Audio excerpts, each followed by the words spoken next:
Okay, so good morning. Uh,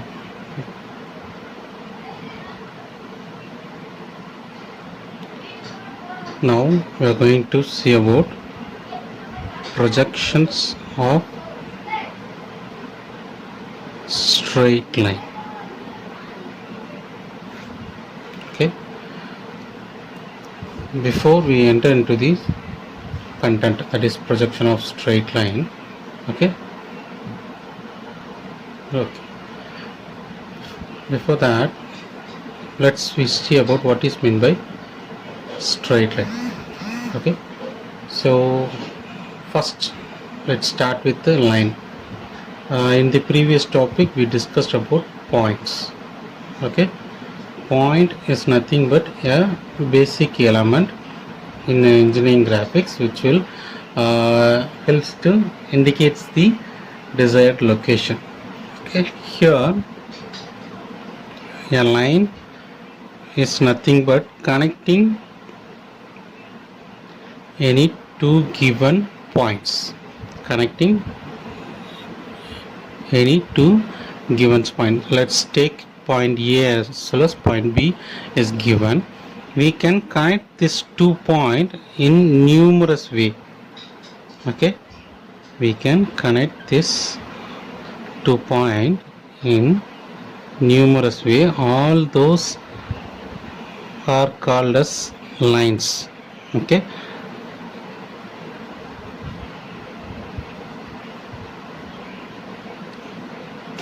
we can connect these 2 points in numerous way, but all these are called as your lines. Sometimes it is may said to be in curves, sometimes it may be in chord, like that. Okay, parabola or ellipse or something. Okay, but what is the difference between a straight line and the common line means, if we connecting any two desired points in a shortest route, shortest distance, then the line is said to be straight line. Okay, so connecting any 2 point in a shortest route itself is said to be straight line.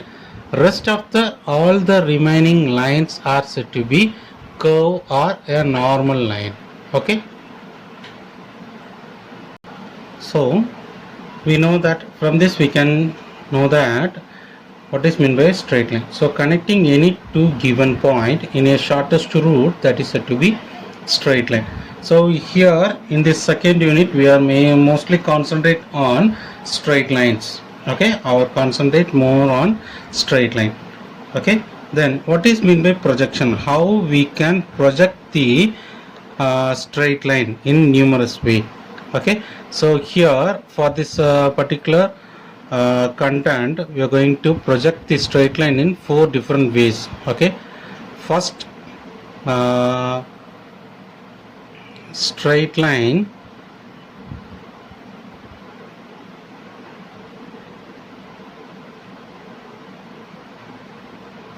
parallel to both HP and VP.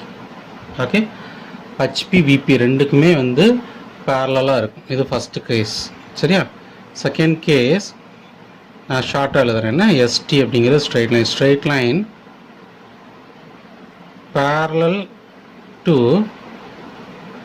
one plane. Okay, one plane and perpendicular to other. ரெண்டு reference பிளேனில் ஒரு பிளேனுக்கு பேரலாகவும் இன்னொரு பிளேனுக்கு பர்பண்டிகுலராகவும் இருக்கும். இப்போ இதே வந்து ரெண்டு கேஸாக இது செய்யலாம். parallel to HP and இது வந்து perpendicular to VP. ஓகே, அடுத்த கேஸ் பார்த்தோம் அப்படின்னா parallel to VP and perpendicular to HP. சரியா? ஓகே, தென் அடுத்த case straight line parallel to one plane and inclined to other. பெர்பெண்டிகுலருக்கு பதிலாக இங்கே இன்க்ளைன்ட், அவ்வளோதான். சரியா? ஸோ இது அகெயின் இதையே நம்ம ரெண்டு கேட்டகரியாக செய்யலாம். parallel to HP and inclined to VP. அடுத்த கேஸ் பார்த்தோன்னா parallel to VP and inclined to HP. ஓகேவா? Then last case, straight line inclined to both HP and VP. சரியா? ஸோ இதுதான் 4 case. Okay, so first case வந்து straight line வந்து ரெண்டு பிளைனுக்குமே HP VP ரெண்டு பிளைனுக்குமே வந்து பேரலாக இருக்கும். செகண்ட் கேஸ் பார்த்தோம் அப்படின்னா ஒரு பிளைனுக்கு பேரலாகவும் இன்னொரு பிளைனுக்கு பெர்பெண்டிகுலராக இருக்கும். இதை ரெண்டு கேஸாக ஸ்ப்ளிட் பண்ணுறோம். Parallel to HP, perpendicular to VP. Other case வந்து parallel to VP, perpendicular to HP அப்படின்ட்டு. தென் தேர்ட் கேஸ் பார்த்தோம் அப்படின்னா straight line parallel to one plane and incline to other. இதை சப்டிவிஷன் ரெண்டு இது ஸ்ப்ளிட் பண்ணலாம். Parallel to HP, incline to VP, parallel to VP, incline to HP அப்படின்ட்டு. Then last case straight line incline to both HP and VP. இதில் முக்கியமான problem வந்து இதுதான், incline to both HP and VP. இதில் தான் maximum problems நம்ம solve பண்ண போகிறோம். சரியா? பட் ஒவ்வொரு கான்செப்ட் இப்போ போத் பிளைன்ஸ் பேரலல் தெரிஞ்சால் தான் இப்போ ஒரு இது பெர்பெண்டிகுலர், ஒரு இது பேரலல் ஈஸியாக அண்டர்ஸ்டாண்ட் பண்ண முடியும். ஒரு இது பேரலல், ஒரு இது பெர்பெண்டிகுலர் கிளியர் அண்டர்ஸ்டாண்ட் பண்ணிட்டோம் அப்படின்னா ஓகே. ஸோ இதில் ரொம்ப இம்பார்ட்டன்ட் திங் பார்த்தோம் அப்படின்னா இந்த straight line incline to both HP and VP ஒவ்வொன்றும் சைமல்டேனியஸாக பேரலல் தெரிஞ்சால் பெர்பெண்டிகுலர் தெரிஞ்சுக்கலாம், பெர்பெண்டிகுலர் தெரிஞ்சால் இன்க்ளைன் தெரிஞ்சுக்கலாம், இன்க்ளைன்லேருந்து போத் இன்க்ளைன் நம்ம கற்றுக்கலாம். சரியா? ஸோ இன்னைக்கு கிளாஸ் வந்து first parallel to both HP and விபினா என்ன அப்படிங்கிறத பார்த்துக்கலாம். அதுக்கடுத்து ஒரு பிளைனுக்கு பேரலல், ஒரு பிளைனுக்கு பெர்பெண்டிகுலர்னா எப்படி அப்படிங்கிறத பார்க்கலாம். ஓகே, சரி. இப்போ சிம்பிளாக ஞாபகம் வச்சுக்கோங்க, உங்களுக்கு புரியுறது கண்டிப்பாக. ஃபஸ்ட் கேஸ் சரியா? ஸ்ட்ரைட் லைன்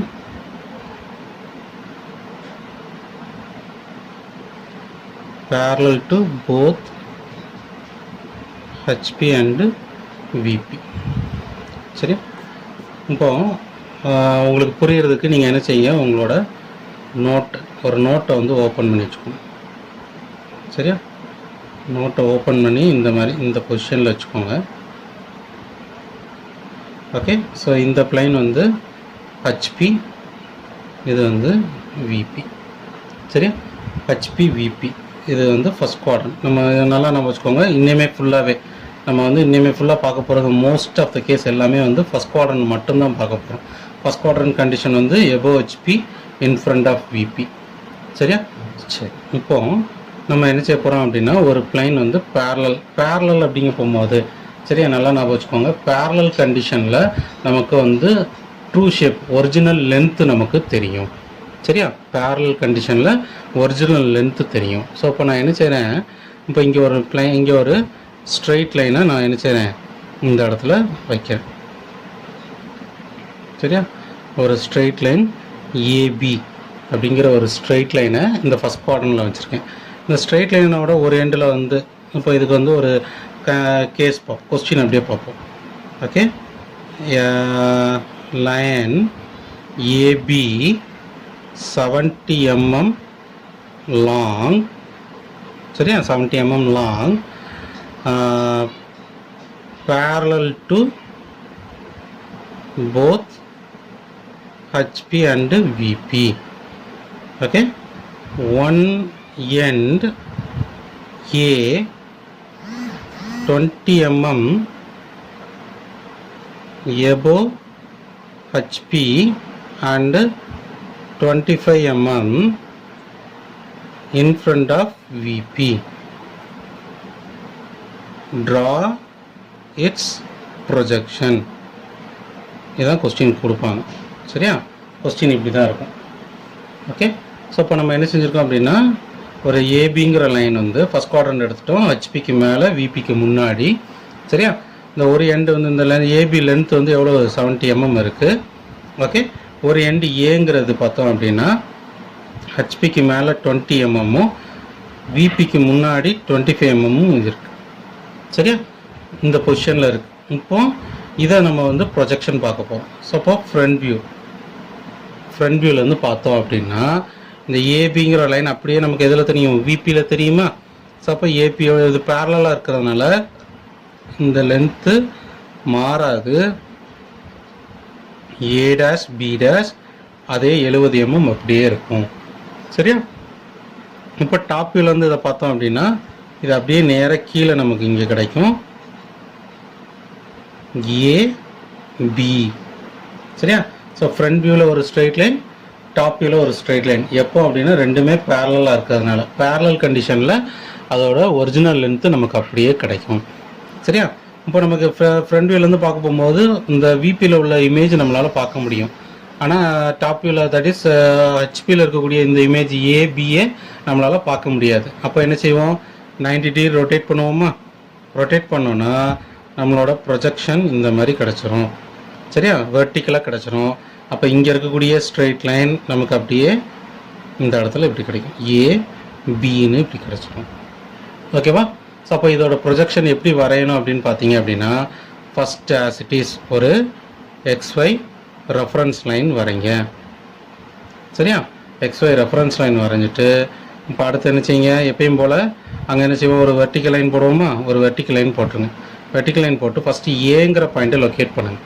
சரியா, ஏயோட பாயிண்ட்டை மட்டும் லொக்கேட் பண்ணுங்கள். இங்கேருந்து ரெஃபரன்ஸ் லைனுக்கு மேலே 20 mm ஏ டேஷ் லொக்கேட் பண்ணுங்கள். ரெஃபரன்ஸ் லைனுக்கு கீழே 25 mm ஏ லொக்கேட் பண்ணுங்கள். லொக்கேட் பண்ணிவிட்டு இப்போது ஏலேருந்து இந்த XYக்கு பேரலாக ஒரு ஹரிசாண்டல் லைன் ட்ரா பண்ணுங்கள். சரியா, XYக்கு ரெஃபரன்ஸுக்கு ரெஃபரன்ஸ் XY ரெஃபரன்ஸ் லைனுக்கு பேரலாக ஏலேருந்து ஒரு ஹரிசாண்டல் லைன் எவ்வளோ லென்த் எடுக்கணும், இந்த 70 mm. 70 mm எடுத்து ஒரு பாயிண்ட்டை லொக்கேட் பண்ணுங்கள். அது வந்து என்னது, பி டேஷ். சரியா, தென் இதுக்கு அடுத்து கீழேயே அதே மாதிரி போடணுன்னு அவசியம் இல்லை. இப்போ என்ன செய்ய போகிறோம், இந்த பாயிண்ட் பி டேஷ் இருக்குல்ல, இப்போ ஏ டேஷ் ஏ வந்து ஒரே வெர்டிக்கல் லைனாக, அதே மாதிரி பி டேஷ் பி வந்து கட்டாயம் ஒரே வெர்டிக்கல் லைனில் தான் இருக்கணும். இப்போ நம்ம என்ன செய்ய போகிறோம், இந்த பி டேஷ்லேருந்து ஒரு வெர்டிக்கல் லைன் ட்ரா பண்ணுங்கள். இப்போது ஏலேருந்து ஒரு ஹரிசாண்டல் லைன் கனெக்ட் பண்ணாலே நமக்கு இந்த லென்த்து டாப் வியூ கிடச்சிரும். இந்த மீட் பண்ணுற பாயிண்ட் தான் பி. ஓகே, ஸோ இப்போ நல்லா ஞாபகம் வச்சுக்கோங்க, எல்லாமே 2H பென்சிலில் தான் இருக்கணும். இந்த ஏ டேஷ் பி டேஷ் இந்த லைன் மட்டும் H பென்சிலில் இருக்கணும். அதே மாதிரி ஏ பி இது மட்டும் எதில் இருக்கணும், H பென்சிலில். இன்னுமே நல்லா ஞாபகம் வச்சுக்கோங்க, ஹெச்பி அதிகமாக யூஸ் பண்ண மாட்டோம், H தான் யூஸ் பண்ணுவோம். ஓகேவா? இப்போ A dash B dash H ABH. இப்போ அதுக்கடுத்து டைமென்ஷன் போடணும். சரியா, டைமென்ஷனுக்கு வந்து இதில் வந்து ஒரு எக்ஸ்டென்ஷன், இங்கே ஒரு எக்ஸ்டென்ஷன் லைன் போடுங்க. ஒரு ஹரிசாண்டல் லைன் போட்டு இங்கே ஏரோ கட்ஸு, இங்கே ஒரு ஏரோ கட், இங்கே ஒரு ஏரோ கட், இங்கே ஒரு ஏரோ கட்ஸ். இது 20 mm, இது 25 mm. இப்போது இது மட்டும்தான் கொஸ்டினில் கொடுத்துருக்காங்களா டேட்டா, 70 mm கொடுத்துருக்காங்கல்ல, அந்த 70 mm நம்ம போடணும். ஸோ அப்போ கீழே இங்கே கொஞ்சம் எக்ஸ்டென்ஷன் போட்டு ஒரு லைன் போட்டு ஏரோ கட்ஸ் போட்டு 70. நல்லா ஞாபகம் வச்சுக்கோ, உன்னோட ஆப்ஜெக்ட்டுக்கு நீ டைமென்ஷன் போடக்கூடாது. இந்த A dash B dash AB அப்படிங்கிறது உன்னோட ஆப்ஜெக்ட் லைன். ஆப்ஜெக்ட் லைனுக்கு டைமென்ஷன் ஏரோ கட்ஸ் போட்டு அதிலே டைமென்ஷன் மார்க் பண்ணக்கூடாது. டைமென்ஷன் லைன் தனியாக தான் போடணும். இப்போ இங்கே டைமென்ஷன் லைன் கீழே தனியாக எடுத்து போட்டிருக்கேன்னா, ஓகே, இந்த மாதிரி போட்டுடலாமா? இதுதான் வந்து straight line parallel to both HP and VP. ஓகேவா? இப்போ அடுத்த கேஸ் என்ன பார்க்க போகிறோம் அப்படின்னா straight line parallel to one plane and perpendicular to other plane. Okay,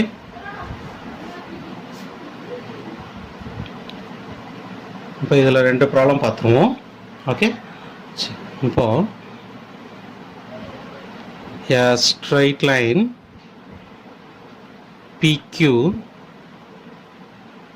80 mm long, 80 mm long has one end P 25 mm above HP and 10 mm in front of VP. Okay, the line is parallel to HP and perpendicular to VP. Draw its projection. சரியா? Okay. So இப்போ இந்த case நீங்கள் நல்லா ஞாபகம் வச்சுக்கோங்க. எந்த problem கொடுத்தாலும் கொஸ்டினை 1 or 2 times நல்லா ரீட் பண்ணுங்கள். ரீட் பண்ணிவிட்டு அந்த கொஸ்டினில் என்ன கொடுத்துருக்காங்க அப்படிங்கிறத என்ன செய்யணும், கொஞ்சம் இமேஜின் பண்ணி பார்க்கணும். ஓகே. ஸோ இப்போ இதை பாருங்கள். இப்போ நம்ம என்ன செய்கிறோம், ஒரு ஃபஸ்ட் குவாட்ரண்ட் எடுத்துக்கணும். சரியா? ஃபஸ்ட் குவாட்ரண்ட் கண்டிஷன் எடுத்துட்டோம்.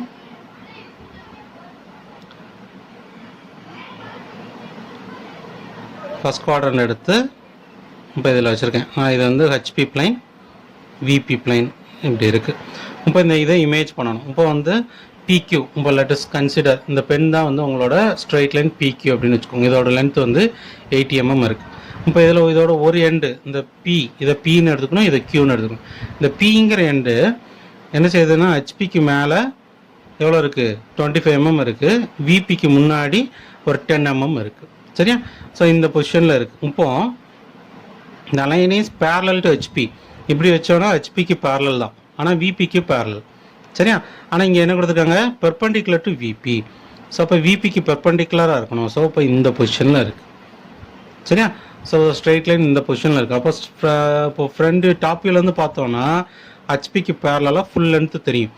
ஆனால் ஃப்ரண்ட் வியூலேருந்து பார்த்தோன்னா பெர்பெண்டிகுலரை பார்க்க போகும்போது ஒரு எண்டு தான் தெரியும், இந்த லென்த்து நமக்கு தெரியாது. சரியா? ஸோ அப்போ இதோட இமேஜ் வந்து எப்படி இருக்குது அப்படின்னா இந்த மாதிரி இருக்குது. இது ஆப்ஜெக்ட் வந்து இந்த மாதிரி பொசிஷனில் இருக்குது. சரியா? இப்போ இந்த எண்டு வந்து P, இந்த எண்டு வந்து Q, 80 mm லாங். இந்த பாயிண்ட் ஹெச்பிக்கு மேலே எவ்வளோ இருக்குது, 25 mm இருக்குது. விபிக்கு முன்னாடி 10 mm இருக்குது. ஓகேவா? ஸோ இந்த பொசிஷனில் இருக்குது. இந்த பொசிஷனில் இருக்க போகும்போது நம்ம ஃப்ரண்ட் வியூலேருந்து பார்க்கணும். சரியா? ஃப்ரண்ட் வியூலேருந்து பார்த்து இந்த ஆப்ஜெக்டோட ப்ரொஜெக்ஷன்ஸ் எப்படி இருக்குங்கிறத பார்க்கணும். நல்லா நான் வச்சுக்கோங்க. எப்பயுமே வந்து ட்ரூ ஷேப், ஒரிஜினல் இமேஜ் வந்து எந்த வியூவில் தெரியுதோ அதை தான் நம்ம ஃபஸ்ட்டு வரையணும். இப்போ ஃப்ரண்ட் வியூலேருந்து பார்த்தோம் அப்படின்னா இது பெர்பெண்டிகுலர் டு, இதை அப்படியே ப்ரொஜெக்ட் பண்ணோம் அப்படின்னா இந்த இடத்துல ஒரே ஒரு டாட் மட்டும் தான் கிடைக்கும். சரியா? ஸோ அப்போது ஃப்ரண்ட் வியூவில் ப்ரொஜெக்ட் பண்ணால் இந்த Qங்கிற பாயிண்ட் மட்டும் தான் தெரியும், P தெரியாது. PQ லென்த்து நமக்கு தெரியாது. இங்கே Q டேஷ் மட்டும்தான் தெரியும், P தெரியாது. P தெரியலைங்கிறதுனால அதை ப்ராக்கெட்டில் P டேஷ் அப்படின்னு போடணும். இப்போ டாப் வியூவில் பார்த்தோன்னா அதை அப்படியே நேராக ப்ரொஜெக்ட் பண்ணால் இங்கே Q கிடைக்கும், இங்கே P கிடைக்கும். So small p small q இதை கனெக்ட் பண்ணோன்னா நமக்கு அதோட லென்த்து கிடைச்சிடும். சரியா? ஸோ இப்போ நம்ம எப்பயுமே என்ன செய்யணும் அப்படின்னா ஃபஸ்ட்டு ட்ரூ ஷேப் எது தெரியுதோ அதுதான் பார்க்கணும். ஸோ இந்த ஆப்ஜெக்டை பொறுத்த வரைக்கும் டாப் வியூலேருந்து பார்த்தா தான் ட்ரூ லென்த்து, இந்த PQயோட மொத்த லென்த்து நமக்கு தெரியும். ஸோ அதை எப்படி வரைகிறது அப்படின்னா ஃபஸ்ட்டு XY ரெஃபரன்ஸ் லைன் வரைங்க. XY ரெஃபரன்ஸ் லைன் வரைஞ்சிட்டு ஆஸ் இட் இஸ் என்ன செய்யுங்க, ஃபஸ்ட்டு ஒரு வெர்டிக்கல் லைன் போடுங்க. சரியா? வெர்டிக்கல் லைன் போட்டு ரெஃபரன்ஸ் லைனுக்கு மேலே எபோவ் ஹெச்பி 25 mm தானே. ஸோ எபோவ் ஹெச்பி 25 mmல ஒரு பாயிண்ட் லொக்கேட் பண்ணுங்கள். இது Q டேஷ். ஃபஸ்ட்டு Q மட்டும் தான், இங்கே வந்து ஃப்ரெண்டில் பார்க்கும்போது Q மட்டும் தான் தெரியும், அதனால் Q டேஷ் மட்டும் லொக்கேட் பண்ணியிருக்கேன். சரியா? தென் டாப் வியூலேருந்து பார்க்க போகும்போது இப்போ நமக்கு வந்து ஃபஸ்ட்டு என்ன தெரியணும் அப்படின்னா பாயிண்ட் P தான் லொக்கேட் பண்ணுறோம். So first point P locate பண்ணும். சரியா? ஸோ ஃபஸ்ட்டு என்ன செய்யுங்க, இங்கே P டேஷ் லொக்கேட் பண்ணுங்கள். இந்த இடத்துல இங்கேருந்து 10 mm இங்கே வச்சுக்கோங்க. மெஷர் பண்ணி 10 mmல P லொக்கேட் பண்ணுங்கள். இப்போ P டேஷ் P கொஸ்டினில் கொடுத்துருக்க பாயிண்ட்டை லொக்கேட் பண்ணிட்டோம். இப்போ ப்ரொஜெக்ஷன் வரையணும். ப்ரொஜெக்ஷன் வரைக்கும் போது ஃப்ரண்ட் வியூவில் பார்த்தா நமக்கு ஃபுல் லென்த்து தெரியாது, டாப் வியூலேருந்து பார்த்தா தான் தெரியும். ஸோ டாப் வியூலேருந்து பார்க்க போகும்போது ரெஃபரன்ஸ் லைன்லேருந்து 10 mmல P தெரியும், Pலேருந்து வெர்டிக்கலாக ஒரு 80 mmல Q தெரியும். ஸோ அப்போ என்ன செய்யுங்க, இங்கே P எடுத்து இங்கேருந்து ரெஃபரன்ஸ்லேருந்து 10 mmல P லொக்கேட் பண்ணிட்டோம். தென் Pலேருந்து அப்படியே 80 mm லென்த் எடுத்து ஒரு பாயிண்ட்டை லொக்கேட் பண்ணுறோம். இந்த பாயிண்ட் வந்து Q. சரியா? இப்போ நமக்கு PQ டாப் வியூவில் ஃபுல் லென்த்து கிடச்சிட்டு, ஃப்ரண்ட் வியூவை பொறுத்த வரைக்கும் நமக்கு Q மட்டும் தான் தெரியும், இந்த P தெரியாது. அதனால் என்ன செய்யணும், Q டேஷ் மட்டும் அப்படி வச்சுட்டு P டேஷை ப்ராக்கெட்டில் போடுங்க. ஏன்னா PQ ரெண்டும் ஒரே லைனில் தானே வரப்போகுது, இது ரெண்டும் ஒரே ப்ரொஜெக்ஷனுங்கிறதுனால P டேஷிங்கன்னா இதே பாயிண்டில் தான் Q வரப்போகுது. ஸோ நமக்கு Qங்கிற இந்த எண்டு தான் தெரியும், P எண்டு தெரியாது. அதனால் Q அப்படியே வச்சுட்டு இந்த P டேஷை மட்டும் ப்ராக்கெட்டில் போட்டோம். அவ்வளோதான். இதான் வந்து ப்ரொஜெக்ஷன். ஸோ அப்போது இந்த PQ இந்த லைன் மட்டும் ஹச் பென்சிலில் போடணும். சரியா? இந்த டாட் ஹச் பென்சிலில் இருக்கணும். தென் டைமென்ஷன்